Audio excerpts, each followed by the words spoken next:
Hello everybody, welcome to this week's episode of Robin Hood Studios. We are going to talk to you today about how to light on a budget. Welcome back, guys. It's been a while since we've uploaded, but we're going to be getting you a lot of great content. We're very excited about it. So we did a video on lighting a while back. It was focused on using our 3-point lighting set that we make available as free rentals to all of our loyal customers. So if you're not able to have access to a 3-point lighting kit like that, you're going to be wondering, how in the devil am I going to get good results when I'm lighting? So in order to do that, we're going to give you some tips on making it look as professional as possible. Now, there is a reason why why professional equipment exists and why it's so expensive. So you should not expect yourself to be able to create the next Star Wars with, the lamps inside your house. You're not going to be able to light that well, but you can achieve the main goal of lighting most content, which is to make the subject clearly visible with no distracting shadows. So ideally, your subject, which in this case, right here, this is me, I'm the subject, should be the brightest part in the frame. That's a good general rule to always follow. There are exceptions to that rule. We'll talk about one of the most common exceptions here in a little bit, but the general rule, keep your subject as the brightest thing in the frame. So to do that, we've got a couple tips for you, and we've got some stuff we're going to show you to kind of give you a guide on what you can do to make that happen. One of the most common mistakes we see is that they'll put their subject next to or in front of a window, and then they'll shoot towards the window. The problem with that is your window is basically a light bulb. To a camera's eye, your window is a light source. So it's going to be this enormous, blurry, blown out mess of a white square. That's all it's going to be, and it's going to completely ruin your shot. Either the window is going to be pure white because it's so bright, or your subject is going to be super dark. So tip number one, consider your environment and use it to your advantage. So in that exact situation where you've got a window that is in the room, rather than shooting towards it, flip.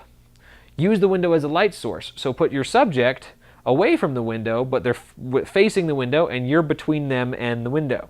Subject, camera, window. Not camera, subject, window. So you use the window as a light source. There are other things typically in your environment that you can use. Obviously, if you're in an office setting or a home, you've got overhead lighting. That's great. Using that overhead lighting, you can usually get some good ambient light to we call that a fill light right there. And then you can use a desk side lamp, or even something as simple as your smartphone light to light the subject's face. You can see this even with how much light I'm under. If it's this close, it makes a difference. But if you're in a very low light situation, this is a fantastic key light. I've seen that done many, many times. The trick is you just have to think about it. You have to think about it. How do I make this scene look as good as I possibly can using my environment? Now, tip number two actually goes right along with tip number one. Don't be afraid to use what's called practical lighting. So when you're using environment lighting, oftentimes it'll be a desk lamp or maybe a neon sign. In a lot of movies, neon signs, if it appears in camera, it's what's called a practical light. So if it's visible on camera. So if I have a little table right here with some props. If I had a lamp right here that was turned on and shining light on me, that would be considered a practical light source. Don't be afraid to use that. So when I mentioned the general rule of make your subject the brightest thing in the frame, this is one exception. If you have a practical light source like a lamp or a neon sign, it's going to be brighter than your subject's face because your subject's face is not a light source. That's fine, as long as you use it to light the subject. So tip number three, if you're able to, plan ahead and prepare lighting in advance. You can purchase lights for relatively affordable prices. Believe it or not, for the first couple of years that I was in business doing this, I just used the cheap the clamp work lights from Home Depot and put bulbs in them. And I put CFL bulbs in them. They worked fine. I didn't have a whole lot of options. Diffusion was really difficult. Reflection was really difficult. Blocking or flagging was really difficult, of course. And then of course colors, gels, that all was very difficult. So I didn't have a whole lot of options, but that works fantastic for something like this. For something like this, anytime that it's just you talking to a camera or you're doing an interview testimonial, you don't need fancy colors, you don't need a whole lot of control, you just need light. You just don't want it to be grainy, and you need your subject to be bright. So you can do those clamp lights at Home Depot. That's a very cheap solution. Another good solution, if you're going to be doing it regularly, those clamp lights can be very cumbersome. So we would recommend something like this. This is an LED light brick available on Amazon.com. It's a pretty niche website. I don't know if you've heard of Amazon, but if you have, it's fantastic. So this is just called an LED brick. This is a Neewer CN160, 25 bucks. 25 bucks for this little brick, and it's bright. It's the equivalent brightness of a 160 watt incandescent bulb. It does very, very well. So you can get these. These are what we use for our rental kits. So if you're able to afford 3 of those, more power to you. Don't forget, you'll also want stands, and you may want some diffusion. We'll talk about that in a second, but this is definitely an option. So if you are able to purchase lights for continuous use, for repeated use, we would recommend that. It'll help make your videos look a lot more consistently professional rather than being at the mercy of whatever happens to be in the location you're shooting. So next tip, manipulate it. Once you have light wherever it's coming from, whether it's coming from lamps, overhead lighting, if you've bought lights wherever it's coming from, don't be afraid to manipulate it. The lights that I have on me right now, there are 3 big lights that are coming down on me. We have them barn doored. Barn doors are a form of blocker. So what that means is, you notice how the background behind me is dark. At least it's dark at the top and it gets brighter as it goes down. That is because we've got barn doors on those lights. So if this was the light up there, we've got these what are called barn doors that come at the top, and they just fold down and block at a certain angle, whatever angle we set it to. So we've got it set to block that, so that that's not brighter than me, because that's white. And I may be white, but I'm not that white. So it's very difficult to make me brighter than that wall unless we block some of the light. So that is one way to manipulate light, is blocking. Here's another way. This is called a flag. This is what we use professionally in studios. These will go up on C-stands. You really don't want to bother with this kind of thing with a flag specifically, but using something like this, heck, black construction paper. Black construction paper would work well, black poster paper. Avoid colors, because colored paper will change the color of the light that passes through it. So you don't want it to look yellow or orange or blue or green. You just want it to stay whatever temperature it is and just have less come through. This is a 100% flag.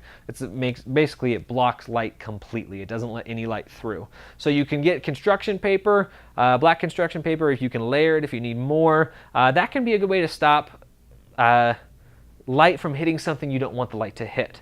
Now the most common example of this would be like a mirror or possibly a watch, something really reflective that just happens to be catching the light and reflecting it back into the lens in a very distracting way. Most of the time you probably won't have to go to this extent, but you might, so don't be afraid to do that. Other ways that you can manipulate light, you can diffuse it.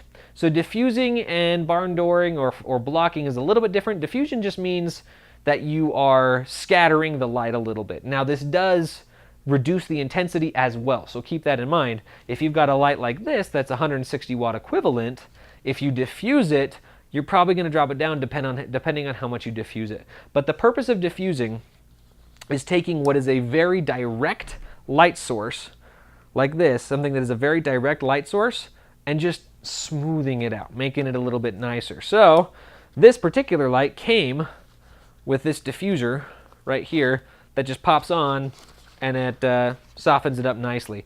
What thing that we often use, this is professional diffusion that we bought for some of our lights. It looks just like this. It looks just like wax paper. The texture is very different, but wax paper works great in a pinch. If you are using wax paper though, don't use hot lights. If you have a halogen bulb or even really an incandescent bulb, the heat gets to be intense enough that wax paper could end up being a problem. So only use wax paper if you've got like an LED or at least a CFL, something that's not quite as hot. So The idea of diffusion is that it just smooths everything out, and it can reduce the intensity if that's what you're after as well. The last way that you can manipulate, well, not the last way, but the third main way that you can manipulate light is by reflecting it. And this is the most common in outdoor scenarios in direct sunlight, because that sunlight is so intense and it's so angular, so directional, that it creates really harsh shadows on the subject's faces. So if you've seen any behind the scenes of movies where they got somebody holding this big disc, that's like very silver, like almost got tinfoil on one side, that's called a reflector. So you can use a lot of things to reflect, and you can reflect indoors as well. The whole idea of reflection is that you're taking intense light that's coming from a specific angle and you're bouncing it into your subject. So if my light's here, subject's here, the reflector is here, you angle it in such a way that the light that's hitting here then bounces from this direction onto the subject. What that does is it smooths things out. It evens it out. Don't be afraid to experiment with that. If you choose to not manipulate your light in any way, if you choose to not mess with your light or adjust your light in any way, your footage will not look as professional. Anything that you don't put thought into and effort into is not going to look as good as it would if you had. Now, that matters because your business probably hinges a lot on how much people trust you, on how competent people view you, and how successful you appear to be. So if you are publishing video content, public-facing video content that looks like you couldn't afford a professional, that looks like you didn't put in the time to make a good product, you could actually be hurting your business more than helping. And I don't want to scare you. A lot of cases, something is better than nothing. If you're trying to build a community, people can be very understanding. But depending on the kind of business you're trying to build, you might be losing a lot of confidence from people just because your videos are not up to spec. So that doesn't mean you have to find a way to afford the thousands of dollars that our services provide, or you can't upload anything ever to the internet. That's not the case. But it does mean that you need to put that little extra effort in. If you're not going to pay for a professional, you need to learn how and be willing to put in the effort to make your stuff look more professional. And that is why lighting is so key. It's so key. So I hope that was useful for you. We love doing these videos. We can't wait to do more of them for you. If you have a request on what you'd like us to cover, leave it in the comments and we'll definitely get to it. Thank you so much, and we will see you next week.